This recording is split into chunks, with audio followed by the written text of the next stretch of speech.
ছিল। 3টা 18 কি আছে হাতের মধ্যে? ছুরিও আছে। ছুরি আছে না? হ্যাঁ।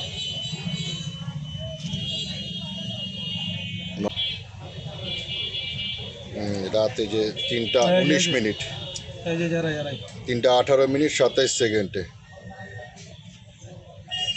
হেলমেট পরিয়ে তো, একজন লাল হেলমেট, একজন কালো হেলমেট, মোটর সাইকেল নিয়ে আসে। আসার পরেই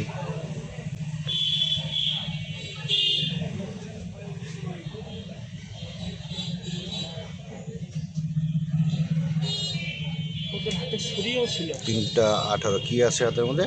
ছুরিও আছে। ছুরি আছে না? হ্যাঁ। মোটর সাইকেলের নাম্বার সামনে থেকে বোঝা যাচ্ছে না। না, আরো মোটরসাইকেলটা ব্যাগ দিবে, সামনে নিবে মোটরসাইকেল। কি মোটর সাইকেল এটা? সুযোগী বড় এক যেটা।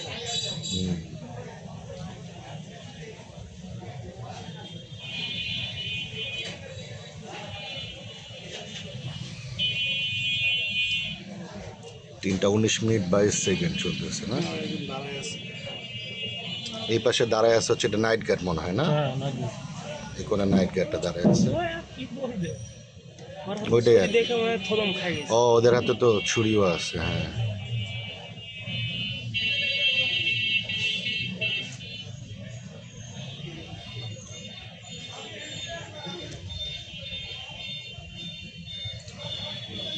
নাইট গার্ডটা কি জানি বলতেছে মনে হয় না?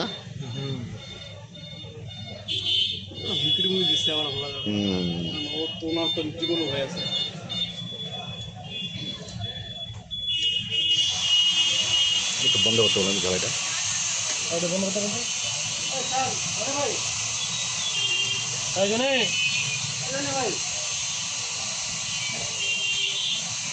ও, নাইট গার্ডটা আবার আগায় গেছিল। যে ব্যানার ফেস্টুনগুলো ছিল সেগুলো কেটে ফেলা হয়েছে এবং সেগুলো ভেঙে এক জায়গায় স্তূপ করে রাখা হয়েছে। আমি এই ঘটনার তীব্র নিন্দা এবং প্রতিবাদ জানাচ্ছি। পাশাপাশি শুধু এটুকু বলবো, যাদের মধ্যে হেরে যাওয়ার আশঙ্কা তৈরি হয়েছে তারাই এই কাজগুলো করার মধ্য দিয়ে তারা তাদের প্রতিহিংসার বহিঃপ্রকাশ করছেন। আমি মনে করি একটি ব্যানার ছিঁড়ে, একটি ফেস্টুন ভেঙে মানুষের হৃদয় থেকে কখনো দেলোয়ারকে মুছে ফেলা যায় না। আমি দেলোয়ার হোসেন এই ঠাকুরগাঁও 1 আসনের আপামর জনতার হৃদয়ে যেভাবে স্থান করে নিয়েছি, আগামী 12 ফেব্রুয়ারি ব্যালট বিপ্লবের মধ্য দিয়ে সেটি প্রমাণিত হবে ইনশাআল্লাহ।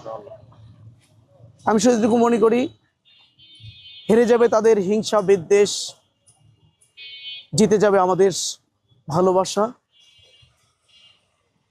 আমি সংশ্লিষ্ট প্রশাসনের ব্যক্তিবর্গকে অনুরোধ করব, আমি আপনাদের প্রতি আমার আস্থা বিশ্বাস আছে, আপনারা এটা সঠিক তদন্ত করে এটার দ্রুত একটা ব্যবস্থা আপনারা গ্রহণ করবেন এবং নির্বাচনের জন্য একটি লেভেল প্লেইং ফিল্ড, একটা সুন্দর পরিবেশ আপনারা তৈরি করবেন। এই জায়গায় যতটুকু আমি জানি সিসি ক্যামেরা আছে, সেই সিসি ক্যামেরার ফুটেজ ধরে কারা এই কাজটা করলো এটা আপনারা বের করবেন এবং এটা বের করে যদি আপনারা সঠিক তদন্ত করে দোষীদের দ্রুত সময়ের ভিতরে যদি শাস্তির আওতায় আনতে পারেন, তাহলে কেবলমাত্র আমি বুঝবো এবং আমার এই ঠাকুরগাঁওর মানুষগুলো বুঝবে আপনারা নিরপেক্ষভাবে কাজ করছেন। আর যদি এটা দ্রুত তদন্ত সাপেক্ষে সুষ্ঠু ব্যবস্থা আপনারা যদি না নিতে পারেন, তাহলে আপনাদের প্রতি এই ঠাকুরগাঁও মানুষের একটা ধারণা তৈরি হবে যে আপনারা পক্ষপাতিত্ব আচরণ এখানে করছেন। আমরা শুরু থেকে বলে আসছিলাম যে এই ঠাকুরগাঁও লেভেল প্লেইং ফিল্ড এখন পর্যন্ত তৈরি হয়নি। প্রতি মুহূর্ত বাড়িতে বাড়িতে গিয়ে আমার ভোটারদেরকে হুমকি ধুমকি দেওয়া হচ্ছে। আমার সমাবেশে আসার পথে পথে আমার ভোটারদেরকে বাধা দেওয়া হচ্ছে, জনগণকে ভোটার বাধা দেওয়া হচ্ছে। গত কয়েকদিন আগে, পরশুদিন সেনোয়ার সেখানে শিবিরের সভাপতির উপরে তারা হামলা করেছে। তার আগের দিন বালিয়ায় আমাদের একজন ওয়ার্ড সভাপতির বাসায় গিয়ে তাকে হুমকি ধুমকি করে এসেছে। বিভিন্ন জায়গায় আমার ব্যানারগুলো ছিঁড়ে ফেলা হচ্ছে।